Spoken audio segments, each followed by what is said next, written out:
ஒரு அழகான மர்மம் நிறைஞ்ச பெரிய காட்டில் ஒரு யானை கூட்டம் வாழ்ந்து வந்துச்சான். அதில் ஒரு யானை குடும்பம் மற்ற யானைங்க கூட சேராமல் தனியாக தான் குடும்பத்தை வச்சு வாழ்ந்து வந்துச்சான் ஒரு காட்டுக்குள்ளே. கும்பலில் இருந்தால் தான் பிரச்சனை வரும், தனியாக இருந்தால் பிரச்சனை வராதுன்ற நம்பிக்கையோட சந்தோஷமாக வாழ்ந்தாங்க. பெரிய யானை எங்கே உணவு தேட போனாலும் இந்த குட்டி யானையும் கூட வரேன்னு அடம் பிடிச்சி அழுது ஓடுமா. பெரிய யானை ரெண்டுத்துக்கும் இந்த குட்டி யானையை மேய்க்கிறதே பெரிய வேலையாக போச்சு. இந்த குட்டி யானையோட பழக்கம் என்னென்னா, விளையாடிக்கிட்டே ரொம்ப தூரம் போயிடும். இந்த பெரிய யானைங்க ரெண்டும் தேடி தேடி அலைஞ்சி அதை கூட்டிகிட்டு வர்றதுக்குள்ளே அன்னைய பொழுதே முடிஞ்சிடும். ஒரு நாளும் இவரை தொலைச்சிட்டு தேடி கண்டுபிடிக்கிறதே பெரிய வேலையாக இருந்துச்சு. இதுதான் இந்த யானைங்க வாழற பெரிய கொகை. மற்ற யானைங்க கூட்டமோ ஃப்ரெண்ட்ஸோ அதுக்கு இல்லாத வாசி அப்பா அம்மா கூடவே விளையாடிட்டு இருந்தது.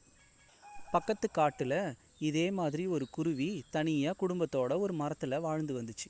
அதுவும் அடர்ந்த காடு. திடீர்னு காட்டில் சரியான மழை பெய்ய ஆரம்பிச்சுது. குருவி இற தேட வெளியே போகாமல் உள்ளேயே குட்டிங்க கூட இருந்தது. மழையை பார்த்த யானைங்க உடனே ஓடி போய் குகைக்குள்ளே பூந்துக்கிட்டாங்க. ஹாப்பியாக உள்ளேயே இருந்தாங்க. அம்மா, மழைக்கு ஏற்ற மாதிரி எனக்கு ஸ்வீட்ஸு காரம் செஞ்சு தாமா. சரிடா செல்லம், நீ கேட்டு நான் செய்யாத இருப்பேனா? வெயிட் பண்ண, நான் செஞ்சு தரேன். என்னங்க, மழை இதே மாதிரி ஜாஸ்தியாக பெஞ்சுதுன்னா வீட்டில் இருக்கிற சாப்பாடெல்லாம் காலியாக போகுது. நீங்கள் போய் உணவு எடுத்துகிட்டு வரீங்களா வெளியில் போய் தேடி? சரிம்மா, நீங்கள் 2 பேரும் வீட்டில் பத்திரமா இருங்க, நான் வெளியில் போய் உணவு தேடி எடுத்துக்கிட்டு வரேன். அப்பா வீட்டில் இருந்தால் போர் அடிக்குதுப்பா, நானும் வரப்பா, ப்ளீஸ்ப்பா. மழை அதிகமாக பெய்யுதா செல்லம்? வேணாண்டா, ப்ளீஸ்டா, நீ வீட்டிலே இருடா. இப்போ நீ என்னை கூப்பிட்டு போகலன்னா நான் மண்ணில் விழுந்து பேண்டு அழுவேன்ப்பா. நீ சொன்னா கேட்க மாட்ட, வா வா. 2 பேரும் இற தேடுறதுக்காக காட்டுக்குள்ளே நடந்து போய்கிட்டே இருந்தாங்க. போன இடத்துல நிறைய பழங்கள்லாம் இருந்தது. பெரிய யானை பிரித்து பேக் பண்ண ஆரம்பிச்சுது. ஐ, கலர் மீன் எவ்வளோ கலராக இருக்கு. ஹாய், இங்கே வா வா வா. நீ தண்ணிக்குள்ள வா, விளையாடலாம். வந்துட்டேன், தண்ணியில இறங்கிட்டேன், வா, ஜாலியாக இருக்கு, விளையாடலாம். இதெல்லாம் எதையுமே பெரிய யானை பார்க்காம பழத்தை பறித்து பேக் பண்ணிக்கிட்டு இருந்துச்சு. மழை அதிகமாக வெள்ளம் தண்ணி ஆறில் ஜாஸ்தி ஆயிடுச்சு. ஜாஸ்தியாக போனவுடனே குட்டி யானை தண்ணியோட அடிச்சுக்கின்னு கிளம்பிட்டாரு. அப்பா காப்பாத்துப்பா, இங்கே இருக்கேன் பாரு. மகனே, என் தும்பிக்கைய புடிடா. ஐயோ போறானே, புடிடா. ஐயோ, இவனை வேற கண்ணு கெட்டின தூரத்துக்கு காணமே. இவனை போய் நம்ம எங்க தேடுறதுன்னே தெரியலையே இந்த தண்ணியில. அண்ணன் சேஃபாக போய் பக்கத்து காட்டில் கரையாறினார். அப்பா இந்த காட்டிலேருந்தே தேடிக்கிட்டே கரையோரமாக நடந்து ஓடுது. யானை திரும்பி வீட்டுக்கு போய் இந்த மாதிரி நம்ம புள்ள ஆறில் அடிச்சின்னு போயிட்டான், சீக்கிரம் ஓடிவான்னு சொல்லி தன்னோட மனைவி கிட்ட இன்ஃபர்மேஷனை சொல்லி கூட்டிகிட்டு வர்றதுக்குள்ளே இங்கே தலைவர் பக்கத்து காட்டில் ஓரமாக கரையேறி நின்றுக்கிட்டு இருந்தார். வீட்டுக்கு போகிறதுக்கு வழி தெரியாமல் நின்று இருந்தார்.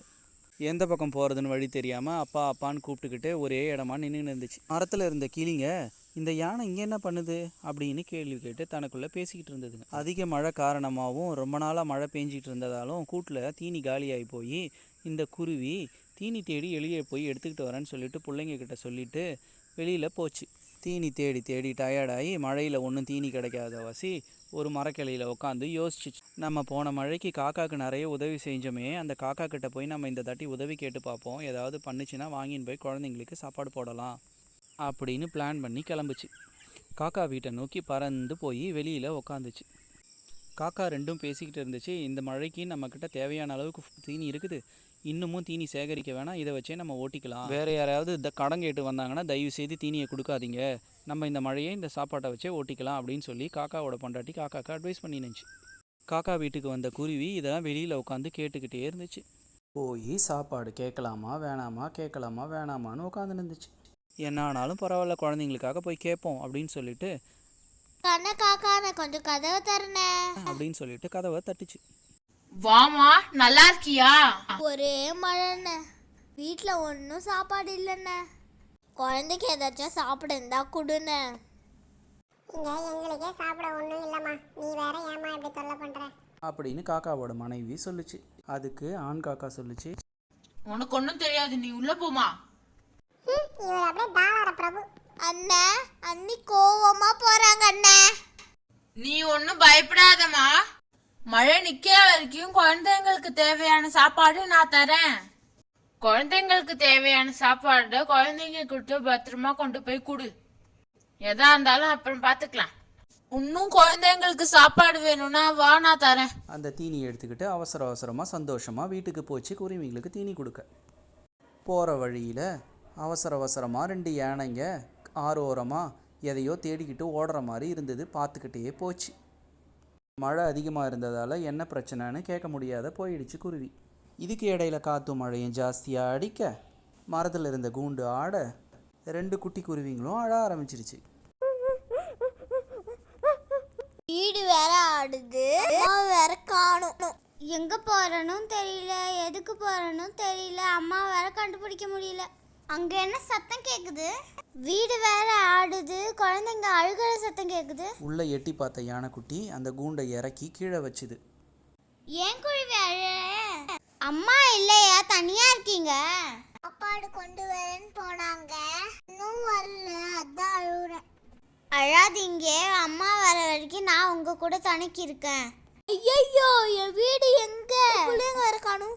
சுற்றி முற்றி குருவி தேட ஆரம்பிச்சிச்சு. பயப்படாதீங்க ஆண்டி, உங்க வீடு நான் தான் கீழே எடுத்து வச்சிருக்கேன். காதுல ரொம்ப அடிச்சு குழந்தைங்க அழுதுச்சு, அதான் கீழே எடுத்து வச்சிருக்கேன். ரொம்ப நன்றி. நீ யாரு? நான் இங்க பார்த்ததே இல்லையே. நானா சாப்பாடு தேட அப்பா கூட வந்தனா, கலர் மீனை பார்த்து தண்ணியில இறங்கி விளையாடினேன். மழை அதிகமாகி காத்து வெள்ளம் ஜாஸ்தியாச்சா, என்னால் கரை ஏற முடியாம தண்ணியில் அடிச்சுக்கிட்டு வந்துட்டேன். இவ்வளோ தூரம் வந்துட்டேன், எங்கள் அப்பா அம்மா எங்கே இருக்காங்க கூட தெரியாது. அப்போதான் குருவிங்க அழ சத்தம் கேட்டோன்னே நான் நின்றுட்டேன். எங்கே போகணும்னு தெரியாமல் குருவிங்க கிட்ட பேசிட்டு இருந்தேனா, அதுக்குள்ளே நீங்கள் வந்துட்டீங்க. நீ ஒன்றும் கவலைப்படாதப்பா, நான் உங்கள் அப்பா கிட்ட சேர்த்து வைக்கிறேன். சரிங்க ஆண்டி, ரொம்ப தேங்க்ஸ். அந்த பக்கம் குட்டி யானையை தேடிக்கிட்டு அம்மா யானையும் அப்பா யானையும் மெதுவாக நடந்து வந்துக்கிட்டே இருந்தாங்க ஆறோட ஓரத்தில். எதிர்பக்கத்தில் குருவியும் குட்டி யானையும் நடந்து வந்துக்கிட்டே இருந்தாங்க. வழியில் ஒரு வாத்து அக்காவை பார்த்தாங்க. குருவி கேட்டுச்சு, வாத்தக்கா வாத்தக்கா, இங்கே யாராச்சும் யானைக்குட்டி தேடிட்டு போனாங்களா? ஒரு 2 பெரிய யானைங்க எல்லார்கிட்டையும் கேட்டுக்கிட்டு இந்த பக்கம் தான் போனாங்க, நீங்களும் போய் பாருங்க. வேக வேகமாக நடந்து போய் குட்டி யானையை குருவியை அவங்க அப்பா அம்மா கிட்ட சேர்த்துருச்சு. யானைக்குட்டி கிடச்ச சந்தோஷத்தில் பெரிய யானைங்க 2மே, குருவி ரொம்ப ரொம்ப நன்றி, நீங்கள் எங்கள் வீட்டுக்கு வாங்க. குழந்தைங்கள தனியாக வீட்டில் விட்டு வந்திருக்கேன், நாளைக்கு வரவா? உங்கள் சுட்டி யானை தான் என்னோட குழந்தைங்கள காப்பாத்துச்சு. குட்டி செஞ்ச செயலை கேட்டவொடனே யானைங்க 2 ரொம்ப சந்தோஷப்பட்டுச்சுங்க. நீங்கள் கண்டிப்பாக எங்கள் வீட்டுக்கு வரணும்னு சொல்லி குருவியை கூப்பிட்டுக்கிட்டு போய் செஞ்ச பலகாரங்களெல்லாம் நிறைய பையில் போட்டு கொடுத்து அமிச்சுது. சந்தோஷமாக எல்லாத்தையும் வாங்கிக்கிட்டு அதோட குட்டிங்களுக்கு எடுத்துன்னு போய் கொடுத்துச்சு. குடும்பமும் ரொம்ப சந்தோஷமாக இருந்துச்சு.